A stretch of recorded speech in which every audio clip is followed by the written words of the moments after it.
मेरा नाम राखी है। मैं मुरादाबाद की रहने वाली हूँ। मेरे पापा कूलर की फैक्ट्री में मजदूरी का काम किया करते थे कि घर की रोटी भी बड़ी मुश्किल से पूरी होती थी। हमारा मकान भी किराए का था। ये तो भगवान का शुक्र था कि मकान मालिक बहुत अच्छा और शरीफ आदमी था। कभी किराए की वजह से झगड़ा नहीं किया था। वह तो उल्टा कभी कभार हमारी मदद भी किया करता था। भगवान की उस पर बहुत कृपा थी और वह बहुत पैसे वाला था और उसके और भी बहुत सारे मकान थे जो उसने किराए पर लगाया हुआ था। हम सिर्फ दो बहनें थीं और हमारा भाई कोई नहीं था। मेरी बड़ी बहन का नाम चंपा था। जब मैं 16 साल की हुई तो मैंने 10th क्लास पास कर लिया था। उसके बाद से मैं घर में ही बैठी रहती।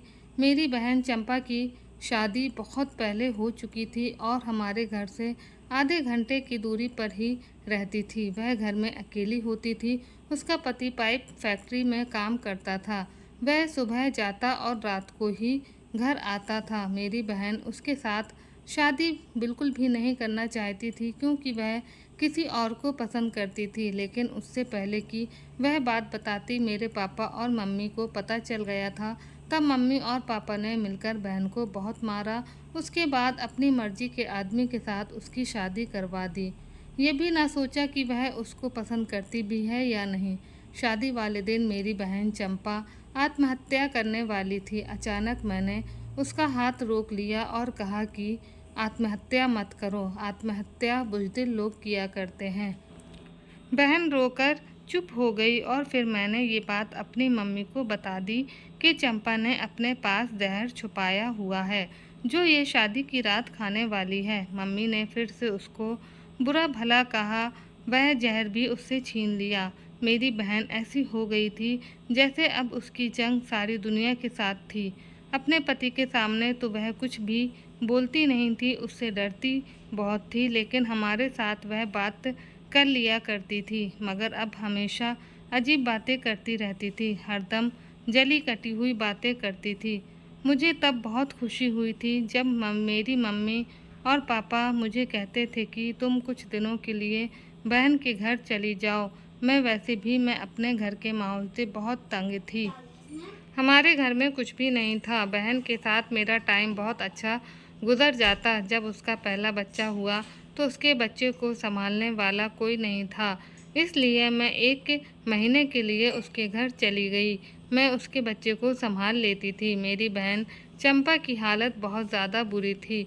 डॉक्टर ने कहा था कि बहुत ज़्यादा कमज़ोर है। मेरी बहन अब बिना वजह बात बात पर ज़िद करने लगी थी। उस ज़िद में उसने 3 दिन तक खाना नहीं खाया था। जब उसे लगता था कि मैं भूख से मरने वाली हूँ तो फिर खाना खा लेती थी और वह कुछ भी अजीब हरकतें करती थी।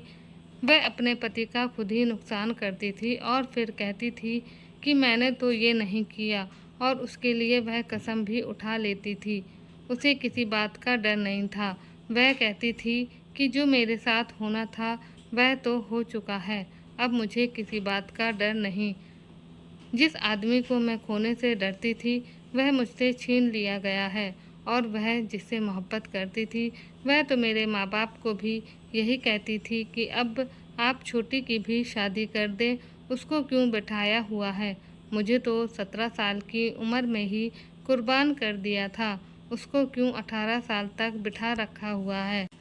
माँ कहती थी कि कोई अच्छा रिश्ता नहीं मिल रहा, जैसे कोई अच्छा रिश्ता मिलेगा तो हम राखी की भी शादी कर देंगे। मैंने कहा दीदी आप मेरे शादी के पीछे क्यों पड़ी हैं, मैंने आपकी हालत देखी है, मैंने शादी नहीं करनी है। तब चंपा दीदी मुझे कहती हैं कि तुम तो फांसों में भी उनकी बेटी थीं, तुम भी उनकी बेटी हो। क्या मुझे उन्होंने कीचड़ से उठाया था जो इतनी जल्दी और बिना छानबीन किए मेरी शादी कर दी, और तुम्हारी बारी पर वह अच्छे रिश्ते की तलाश में है। मेरी बहन किसी का बुरा नहीं सोचती थी, लेकिन उसकी ज़ुबान बहुत तीखी थी। मम्मी कहती थी कि उसकी ज़ुबान के आगे कोई टिक ही नहीं सकता है। ये तो जब भी बोलती है मुंह फाड़ कर बोलती है। जब उसका पहला बच्चा हुआ तो मैं वहीं पर थी। उसके बाद चंपा दीदी का दूसरा बच्चा पैदा होने वाला था, जबकि उसका पहला बेटा सिर्फ 10 महीने का था। मम्मी ने कहा कि बेटा थोड़ा गैप ही कर लेना था, इस तरह तो बड़ी मुश्किल हो जाएगी। उन्होंने कहा कि ये बात आप अपने दामाद से क्यों नहीं कहती हैं? तब मेरी मम्मी ने कहा कि उससे थोड़ी ना ऐसी बातें की जाती हैं, लेकिन तुम उसको समझाओ कि अगर बच्चों में थोड़ा गैप नहीं होगा तो इस तरह बच्चे संभालना मुश्किल हो जाएगी। मेरी बहन कहती थी कि वह मेरी कोई बात नहीं सुनता है। अगर आप लोगों को इतनी फ़िक्र है तो आप लोग उसको समझाइए, क्योंकि वह मेरी बात नहीं मानता। मम्मी कहती थी कि सारा कसूर चंपा दीदी का है, लगता है उसको खुद बच्चे पैदा करने का शौक़ है। मुझे तो खैर मम्मी की बात समझ नहीं आती थी कि वह क्या कह रही हैं। वह कहती थी कि मर्द और औरत दोनों मिलकर बच्चा पैदा करते हैं और उन दोनों की मर्ज़ी होती है, लेकिन फिर एक तरफ ये भी कहती थी कि ये सब भगवान की कृपा है, वह जिसको चाहे और औलाद और जिसको चाहे ना दे। मुझे मम्मी की बातें समझ नहीं आती थी, क्योंकि मैंने सारी ज़िंदगी घर में ही गुजार दी थी। सिर्फ स्कूल के लिए जाती थी, वहाँ से सीधा वापस आ जाती थी। दूसरी तरफ मेरी बहन उम्मीद से थी तो उसकी हालत बहुत ज़्यादा ख़राब थी और उसके 2 महीने पहले ही ऐसी हालत हो गई कि उससे बिस्तर से उठा नहीं जाता था और मैं 2 महीने पहले ही उसके घर पर रहने के लिए चली गई। मेरा बहनोई थोड़ा धार्मिक टाइप था, औरतों को पर्दे में ही पसंद करता था, लेकिन वह कुछ ज़्यादा ही इस मामले में बोलता था। जब उसने घर पर आना होता था तो मम्मी भी सर पर दुपट्टा कर लेती थी, जबकि आगे पीछे मम्मी का दुपट्टा कहाँ है उस बात का मम्मी को पता नहीं होता था। दामाद आता था तो पल्लू कर लिया करती थी, दरवाजे को भी बंद कर देती थी। दामाद को कह रही होती थी कि हमारे घर में तो जो 20 घंटे दरवाज़ा बंद रहता है, यानी कि 24 घंटे दरवाज़ा जो है उनके घर में बंद रहता है। मैं पहले तो पूछती हूँ कि कौन आया है, फिर जाकर कहीं दरवाज़ा खोलती हूँ, जबकि ऐसा कुछ भी नहीं था।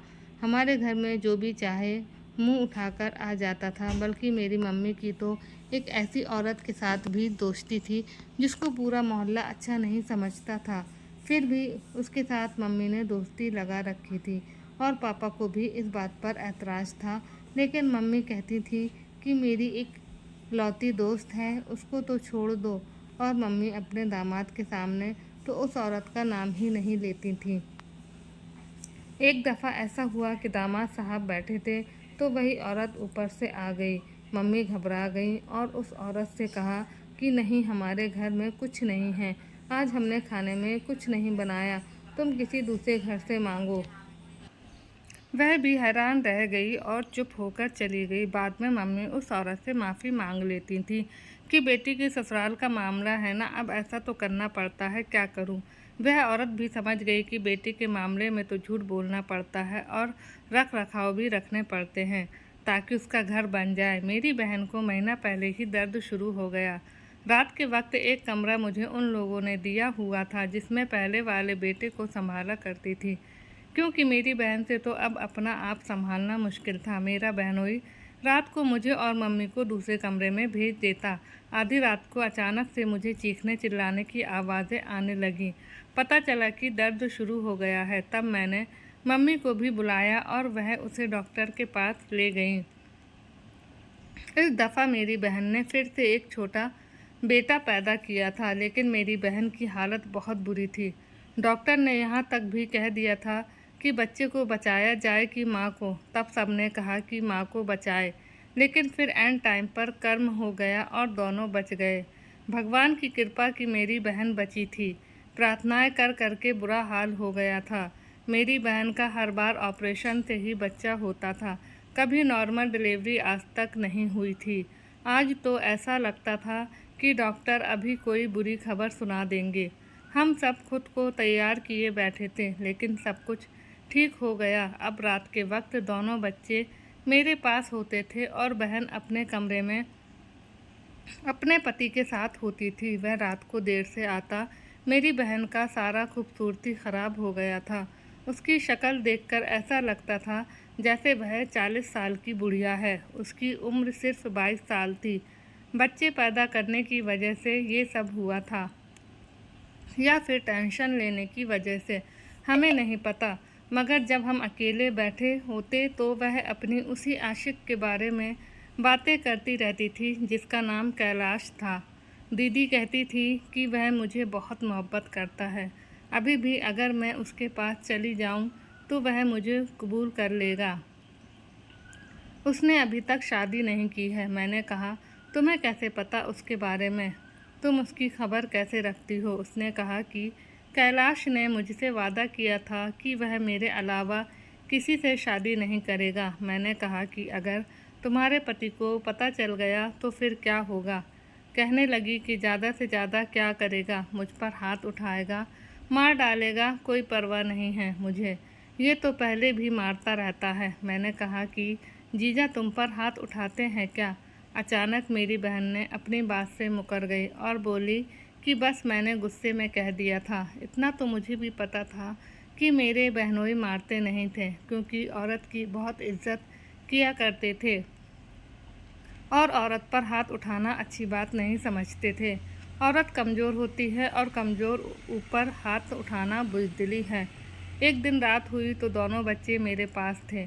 अब दोनों छोटे छोटे बच्चों के साथ कौन सो सकता है? पहला बेटा तो फिर भी सो गया, लेकिन छोटा बच्चा मुझे बहुत तंग कर रहा था, जिसकी वजह से मुझे भी नींद नहीं आ रही थी। थोड़ी देर के बाद बहन के कमरे से मुझे तू तू मैं की आवाज़ें आने लगी थी। मैं समझ गई कि क्या हो रहा है। मैं चुपकर बैठ गई और सोचा कि वह उन लोगों का अपना ज़ाती मामला है, मुझे नहीं जाना चाहिए। लेकिन थोड़ी देर के बाद मेरी बहन चीखने लगी और अपने पति से माफ़िया मांग रही थी। मैं उठकर आंगन में आई तो आवाज़ आना बंद हो गई, जबकि मैं सुनना चाहती थी कि वह लोग क्या बातें कर रहे थे। उसके बाद दोबारा आवाज़ नहीं आई। सुबह मैंने ये बात बहन से नहीं पूछी। उसका चेहरा भी अजीब सा बना हुआ था, लेकिन उसने तो हर वक्त ऐसा मुंह बनाया होता था कि जैसे जाने कौन सी कयामत आई गई हो, जैसे सारी दुनिया के दर्द दुख सिर्फ वही झेल रही है और सारी दुनिया की जिम्मेदारियां मेरी दीदी के कंधों पर है। मेरी बहन वाकई बहुत ज़्यादा ज़िद्दी थी। उसके उसी रवैये की वजह से शायद रात को जीजा जी से डांट खाई थी और अभी तक मुंह बनाकर बैठी थी। हमें भी अपने बहनोई का पता था, वह इतने बुरे इंसान नहीं थे, लेकिन अपनी बहन का ज़रूर पता था कि वह बहुत ज़्यादा ज़िद्दी थी। कभी वह उनकी जेब से पैसे निकाल कर कहती थी कि मुझे नहीं पता कहाँ गए। कभी अपने पति के कपड़े जला देती थी और कहती थी कि मैंने नहीं जलाए। तो कभी उनके कपड़ों पर कोई चीज़ फेंक देती थी जिससे कपड़े गंदे हो जाते। फिर खुद ही कहती थी क्या हो गया है, लाइए मैं साफ़ करूं, और कपड़े धोने में इतनी देर लगाती कि जहां उन्होंने जाना होता वहां से उनको देर हो जाती थी। शायद औरत का बदला लेने का यही तरीका होता है। जबकि कहा जाता है कि पढ़ी लिखी और नेक औरत अपनी नस्लें संवार देती है, इस बात में कोई शक नहीं है। इसी तरह औरत के अंदर अगर आप इंतकाम भर दें तो वह फिर नस्लें बर्बाद भी कर सकती है। और मेरी बहन भी ऐसा ही इंतकामी थी, क्योंकि उसके अंदर इंतकाम भरा हुआ था, मम्मी पापा और अपने पति से। यहाँ तक कि मुझसे भी उसे शिकवा थी। वह मुझे कहती रहती थी कि राखी, शादी के दिन तुमने क्यों सबको बताया था कि मैं आत्महत्या करने वाली हूँ? अगर मैं मर जाती तो मेरी जान छूट जाती, तुम कर लेती इस आदमी से शादी, माँ बाप की इज्जत बचा ली थी, तो फिर इस तरह बचाती, मुझे क्यों मरने से रोका था तुमने? मुझे जलील करवा दिया। मेरी बहन कभी भी बहुत अजीब बातें करती थी, समझ नहीं आता था कि वह क्या चाहती है। अगली रात फिर मेरी बहन के कमरे से अजीबोगरीब किस्म की आवाज़ें आने लगी। अब तो मैं उठकर आंगन में आ गई और जब आवाज़ों को गौर से सुना तो वह कुछ इस तरह की आवाज़ें, क्योंकि वह कह रही थी कि छोड़ दो मुझे, भगवान के लिए छोड़ दो, ऐसा मत करो, ऐसा ऐसा करोगे तो मैं मर जाऊंगी। मैं हैरान रह गई थी कि क्या हो रहा है। मेरा बहनोई मेरी बहन के साथ कोई झगड़ा नहीं कर रहा था, न ही उसे कोई डांट रहा था। मेरी बहन खुद ही ये सब कुछ बोल रही थी। मुझे नहीं पता था कि क्या हो रहा है। लेकिन अगले दिन मेरी बहन की तबीयत बहुत ख़राब हो गई। उसने कहा, चलो डॉक्टर के पास चलते हैं, बच्चों को मम्मी के पास छोड़ दो। और उसे मैं डॉक्टर के पास ले गई। डॉक्टर ने चेकअप किया और कहा कि एक तो तुम्हारे बच्चों में गैप बहुत कम है, ऊपर से अभी अभी तुम्हारा बच्चा पैदा हुआ है। तुम्हें शर्म नहीं आती? मैंने पहले भी तुम्हें कहा था, इस तरह का कोई काम नहीं करना है। अपने पति को मना नहीं कर सकती थी क्या? मुझे डॉक्टर की बातें समझ नहीं आ रही थी। मेरी बहन डॉक्टर को भी यही कह रही थी कि हाँ ठीक है, मेरी गलती है। डॉक्टर ने फिर उसे ना जाने क्या कहा, लेकिन जब मैं वहाँ पर नहीं थी तो उनके पीछे बहुत सी बातें हुई, क्योंकि मैं नीचे दवाई लेने आ गई थी। उसके बाद मेरी बहन से पूछा मैंने, डॉक्टर ने क्या कहा है, लेकिन उसने मुझे बताया नहीं। मेरी बहन का पहला बेटा 1 साल का था और छोटा बेटा 3 महीने का था। और फिर अचानक मेरी बहन ये खबर सुना दी कि फिर से प्रेग्नेंट है। उसका इस दफ़ा तो हम सब ने अपना सर पकड़ लिया। हमने कहा कि पागल तो नहीं हो गई है, दिमाग तो नहीं ख़राब हो गया है तुम्हारा, लेकिन वह जवाब नहीं देती थी, चुप कर बैठी रहती थी। मुझे ऐसा लगता था कि उसने खुदकुशी करने का ये तरीका नया निकाला था, क्योंकि बच्चा पैदा करने से औरतों की सारी सेहत और ज़िंदगी दांव पर लग जाती है। 9 महीने में कुछ भी हो सकता है और फिर आखिरी वक्त में कुछ ना कुछ हो ही जाता है। बहुत सी औरतें हैं जो बच्चा पैदा करते हुए मर जाती हैं। पिछली दफ़ा भी तो डॉक्टर ने यही कहा कि बच्चे को बचाना है या माँ को, लेकिन किस्मत अच्छी थी और हम सबकी प्रार्थनाओं से दोनों बच गए थे। मगर इस दफ़ा तो मुझे लग रहा था कि उसका पति भी उसको मारना चाहता है और वह खुद भी मरना चाहती थी। जब भी बच्चे की खबर सुनाई जाती थी तो मेरे बहनोई का रवैया बहुत अच्छा हो जाता था। वह तो बहुत खुश होता था, भगवान की कृपा है, बाकी सब अच्छा गुजरेगा। मर्दों को क्या पता होता है कि उनको तो बच्चा पकड़ा दिया जाता है, तुम्हारा बेटा या बेटी पैदा हुई है। वह ये नहीं सोचते कि कितनी मुश्किल से ये दिन आता है। मम्मी ने बड़ा समझाया, मगर दीदी को किसी की परवाह नहीं थी। मम्मी ने कहा कि चंपा बेटी अपने बच्चों की परवाह कर ले, अगर माँ मर जाए तो बच्चे बेसहारे हो जाते हैं। चाहे कोई कितनी भी अच्छी नानी दादी हो, बुआ हो, फुप्पी हो, लेकिन एक माँ की तरह बच्चे को कोई नहीं संभालता, जिस तरह एक माँ अपने बच्चे को संभालती है। क्यों तुम अपनी ज़िंदगी की दुश्मन बन गई हो? तुम्हारा हर बार ऑपरेशन से बच्चा पैदा होता है और तुम 22 साल की उम्र में 3 बच्चों की माँ हो चुकी हो। और अगर अब तुझे कुछ हो गया तो हम क्या करेंगे?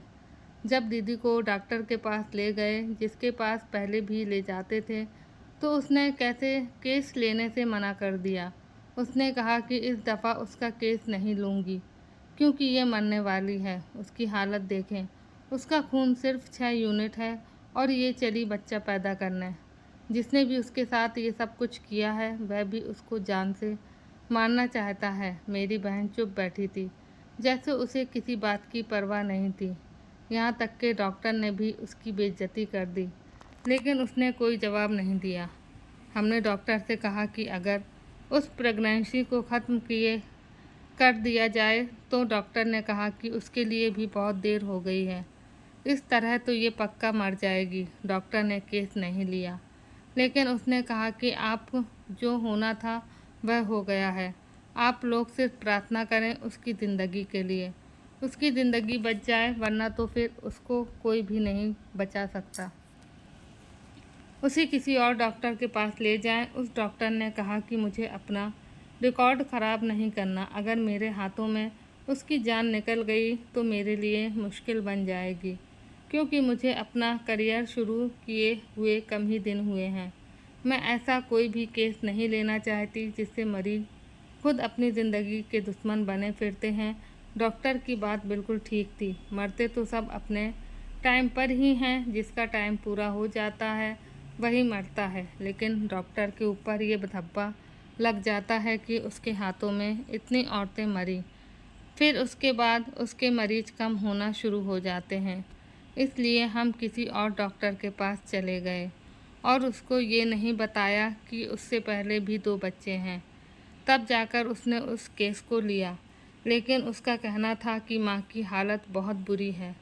रोज़ रात को मेरी बहन के कमरे से अजीबो-गरीब किस्म की आवाज़ें आती थीं।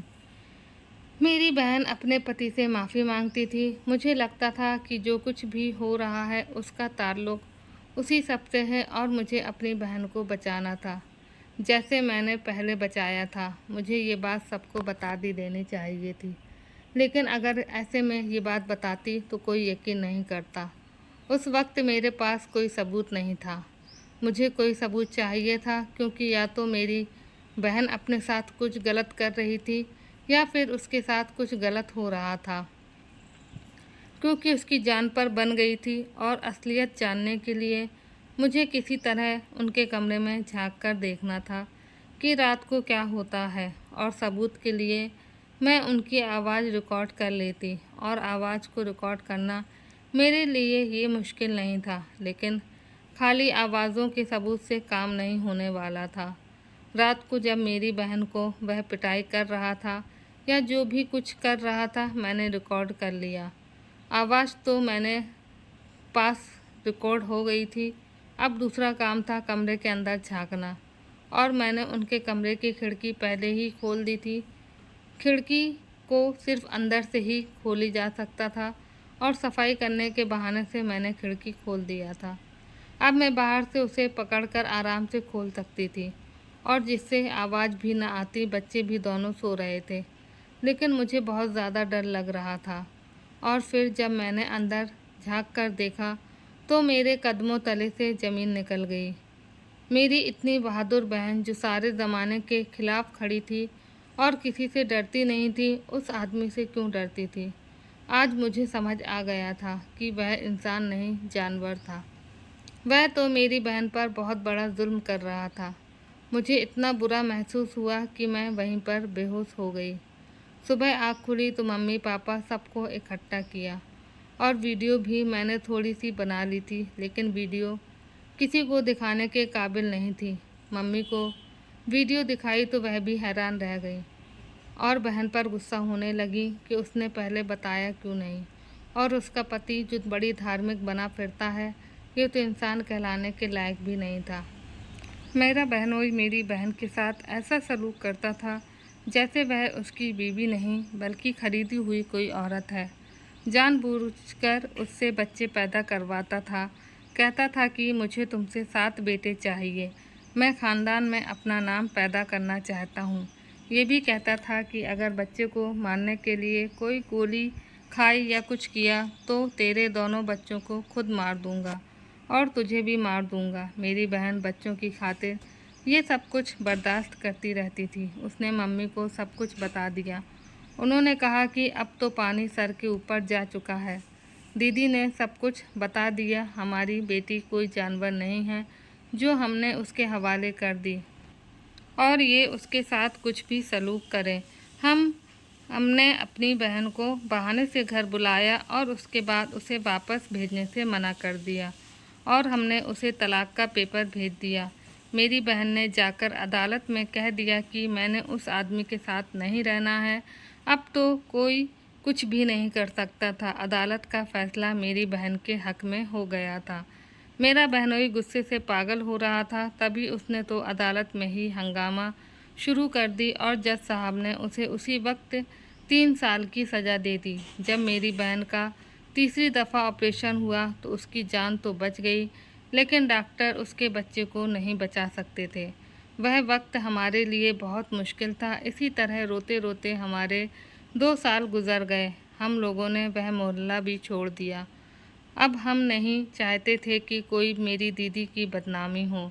एक दिन वही लड़का हमारे घर रिश्ता मांगने आया, जिसके साथ मेरी बहन शादी करना चाहती थी, और घर वालों ने मना कर दिया था। लेकिन आज उसका हमारे घर में मेरी बहन का रिश्ता मांगना ऐसा ही था जैसे वह हमारी बहुत बड़ी मुश्किल हल करने आया है, क्योंकि 22 साल की उम्र में ही मेरी बहन वापस घर आ गई थी। मम्मी पापा ने फ़ौरन हाँ कर दी और उन दोनों की कोर्ट में शादी करवा दी गई। उसने कहा कि मैं दोनों बच्चों को भी रखूँगा और आपकी बेटी का भी पूरा ख्याल रखूँगा। ऐसी होती है मोहब्बत। दुनिया में जहाँ मेरा बहनोई जैसे जानवर लोग होते हैं, वहाँ कैलाश जैसे अच्छे लोग भी होते हैं।